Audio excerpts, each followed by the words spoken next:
Inspection टीममध्ये खासदार प्रणितीताई शिंदे, तसेच मागास समाज सेवा मंडळाचे अध्यक्ष शिवाजी चव्हाण सर, तसेच जय जवान जय किसान मुलांची सैनिकी शाळेचे प्राचार्य रवींद्र चव्हाण सर हे इन्स्पेक्शनसाठी निघालेले आहेत.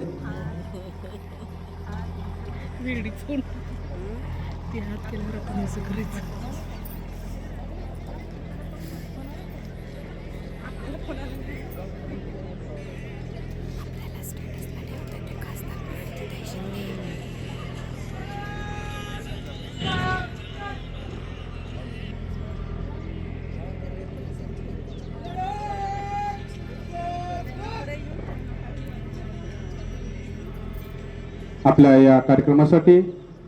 संस्थेचे अध्यक्ष